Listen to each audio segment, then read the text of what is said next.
Morning everyone, and welcome back to the Runpreneur vlog.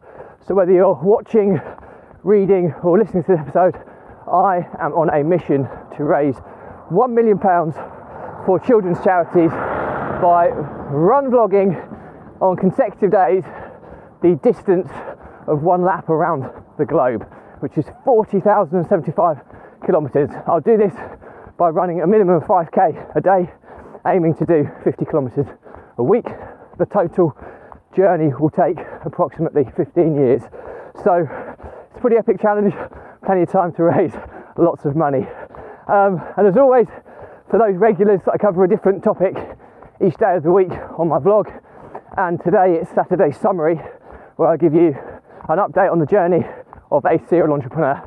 So as always, if you like this episode, give it a like and a subscribe, and let's get started.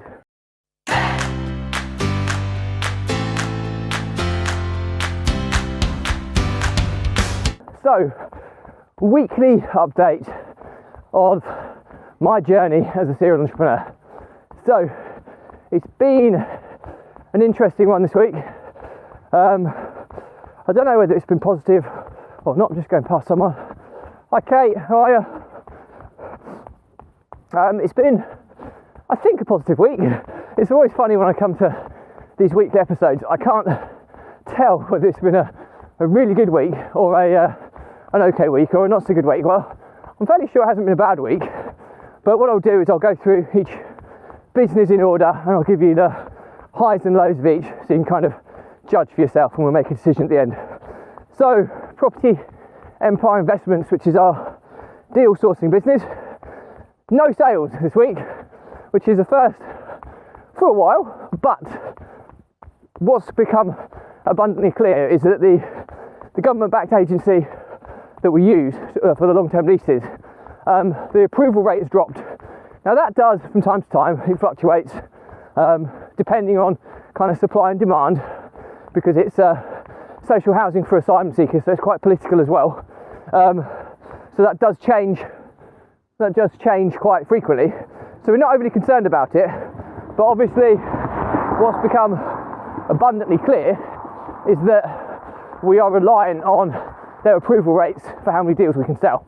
So we've made some changes this week. We're introducing a new area, which is a new government-backed agency who will be sourcing for as well. So that's being launched now. We've also got a strategy now where we've identified some places where we can source property for still a minimum of 15% return on investment, but the benefit is that it's single let, so 4-bedroom family let ultimately, and you can still get a 15% return on investment with a 10-year government-backed guaranteed lease. So they're generally easier to get approved for certain areas because it's one family as opposed to an HMO where it may be 4 or 5 independent people living in an area, which has its associated risks. So that's we've got a couple of new avenues there. We also have a new lease provider that is providing, the criteria is a lot easier to get through because they're not housing asylum seekers, and they're offering 3 to 5 year leases at higher rates. So the return on investment will still be probably be greater. It's just that the lease length is slightly shorter, but there's still options to renew. So we're working on that and we should be rolling that out next week, which is super exciting because all of a sudden in certain areas now, every property we source will be able to package up and sell. That isn't the case at the moment, which is impeding the revenue level. So hopefully we'll correct that. Also been a lot of work done on the financials this week as we gear up to pass control of payment runs over to the accountant's firm, and my financial director will kind of oversee that. So a lot of work into setting accounts and restrictions and permissions, etc., to do that safely, and that has been set up now, ready to kind of be launched next week. So that's really cool. One of the few recurring tasks I currently do is still the payroll. I had outsourced it a long time ago, but since we've got so many companies and a quite complex company structure, I've had to take temporary ownership of that again. But from next week, hopefully, that will be gone. So really good news there. The next business, Property Empire Builder, which is our 2 Squared Academy. Stable. We've had a few people leave the program, as we've also had several new join, so we're maintaining around about 105 active subscriptions, which is kind of our baseline at the moment. We're completely revamping the program, which is why we haven't put too much emphasis on growth as yet, but probably in April we'll be starting to look at the growth side of things again. So we're just maintaining whilst we get the course content completed, before we start looking to grow that again in April. So nothing really negative to report there. It is stable. Our conversion rates, we've just started split testing our opt-in page, and we've created an opt-in page against the previous opt-in. I think I talked about before that our opt-in rate was below 2%. Yeah, our sales rate is a staggering 30%. So when people get to the sales page, 30% of them buy, but only 2% of everybody that reaches the opt-in page is opting in. So clearly we need to solve that. So we're split testing a new opt-in page, and already within the first few days it's getting twice the result. So that's a really good starting point. We'll be assessing that over the next few weeks before we tweak and iterate and make the next set of changes to get that up to the 20% it needs to be at.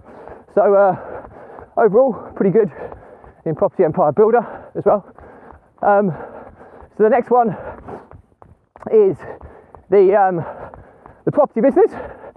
Now the property business had another tenant move in, so we targeted 3 by the end of May. We were targeting tenant move-ins in terms of net tenant gain, paying tenants, not tenants that are in arrears.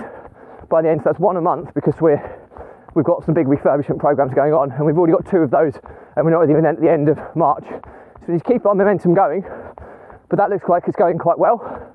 So relatively good news there. We should be getting our first rental payment for the block of flats beginning of April, so that's positive as well. So there's not a lot else to report in the property business. We then move on to the Social Media Academy, and we've got all of the processes nailed now for all the additional repurposing aspects. We've identified now that one piece of content that I produce, okay, I do 3 pieces really. I do a long form, I do a 1-minute short form summary, and a 30-second snippet summary, if you like.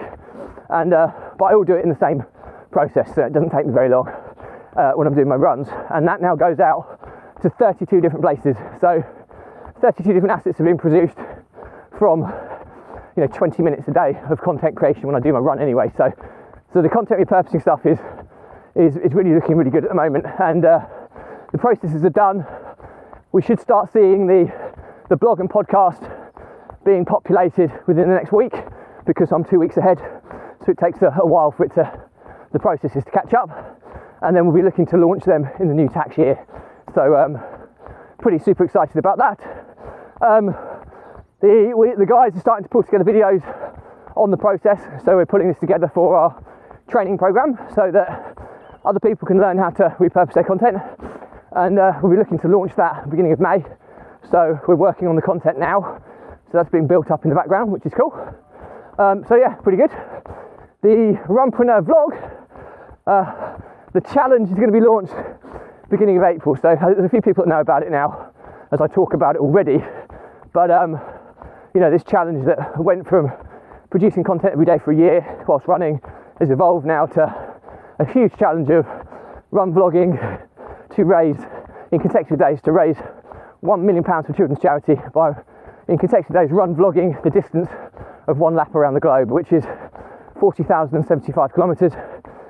It's looking like it's going to take somewhere in the region of about 15 years to accomplish, so truly epic, but plenty of time to kind of raise that money. And we're going to be looking at a lot of corporates, lots of sponsorship, lots of key opinion leaders, key influencers kind of endorsing this and getting on board with the challenge.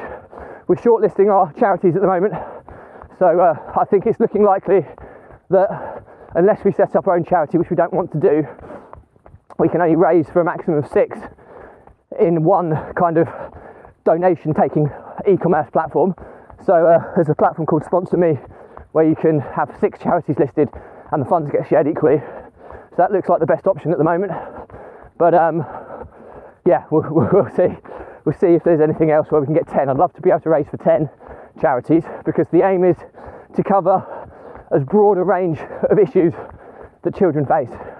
So whether that's kind of child slavery, whether it's disabled and vulnerable children, whether it's, you know, internet indecent material, these types of things, you know, domestic abuse, all these kind of areas I want to cover.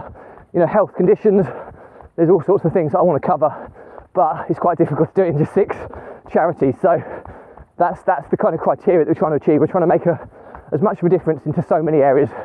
So that's the kind of brief. But yeah, super excited. We're going to really start pushing it from the beginning of April, and we'll see where it kind of takes us, which is super cool. So we're moving forward quite nicely in that business. The next one is Property Empire Holdings, where we've got a flip going through at the moment. Well, finance has been approved, so that's all going through with conveyancing at the moment, which is pretty cool. And I'm just going past a couple of horses. I need to be close here, quiet here in case they kick me. Oh yeah. It's only when you run past a couple of big horses you realise how powerful they are, and one little tweak of one of their hooves and I could be in a world of pain. So sorry if I was a bit quiet then. But yeah, so we've also got a rent-to-rent deal that we're doing on the 2 squared model as well and we've just got a tenant lined up, the first one this week, so that's good. Just got to get the documents all sorted and hopefully have them moved in next week, which will be good. And then it covers its costs at least, because it's taken us 2 months to get a tenant in, which is pretty poor. It's a completely new area, and the model that we normally adopt in our local areas is we have a massive network of referrers, and we've never had to market for tenants because the referrer database we have can provide as many as we want when we need them. So I think that's why the issue's been, but 2 months worth of cost, you know, the ROI has just gone. So we've got a little bit of work to do to kind of reclaim that lost revenue. So, but anyway, so that's going relatively nicely as well. The construction and maintenance business is ticking along, refurbishment's happening. Still some work to do on increasing the margins. It's not, it's kind of making menial profit at the moment. There's a lot of work to be done there to kind of get it up to where we need it to be. But yeah, so the other big update for the week is we had a new starter, a new copywriter joining the team. I am conscious about the size of the team now. That's the 14th member of staff, and there's also a 15th member that will be joining at the in the not too distant future as well. And you know, it's that's the limit now for a while, because we're starting to measure revenue growth per member of staff, and we need to keep that metric at an acceptable level, and we need to maximise that to ensure we're getting the return on everybody that's working, not to put people under more pressure, but to making sure that people are working on the right things that drive that revenue line. There's an interesting article I read earlier about what most entrepreneurs do with the growth model. They do the more for more model, okay, which is you need more revenue to get more revenue. You need more marketing budget, more, you know, it's the more for more. So it's incremental increases. You almost counteract. So for every positive, you've got some cost which hits the bottom line as well. And this article was focusing on more for less, and it wasn't like squeezing suppliers or employees or cost cutting, but it was maximising revenue return on what you have. So if you've got assets, are you sweating them to the maximum level? You know, if you've got people, are they bringing in the optimum amount of revenue that they can? You know, if you've got software packages, are they focused on bringing revenue in? So it's looking at everything you do and trying to get those marginal gains out of everything you do without cutting back, because that's not what it's about. And that was a really, really interesting topic. So one of the first things I'm going to be focusing on is revenue per head and making sure we keep that where it needs to be. So that'll be interesting to kind of review, and I'll report on that in the future. So yeah, overall, I'd say it's been a positive week. not amazing from a revenue perspective, but I suppose we've had another tenant move in to the property business. That's another 770 quid a month coming in there.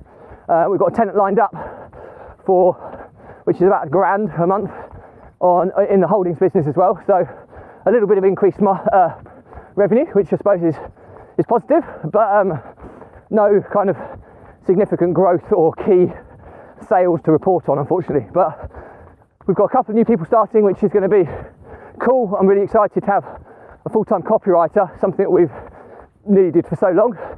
But other than that, I don't really think there's too many negatives at all. We've got processes and systems that are working. We've got plans and contingencies to not be over-reliant on single revenue streams, which again is positive. So all in all, I'd say it's a positive week. So, as always, if you've got any questions on this stuff, drop me a comment. I'll respond to everyone. If it's a bigger topic, I'll do a separate vlog episode and tag you in. And all that's left to say is that the Runpreneur vlog is all about the mission to raise £1 million for children's charities by run vlogging consecutive days of the distance of one lap around the globe. So I'll do a minimum of 5k every day. I'm doing it barefoot style. I'll be going for world record attempts, and it's going to take about 15 years to accomplish. Massive challenge, but hopefully I can get some traction and raise some serious money for so many different charities that do wonderful things for children.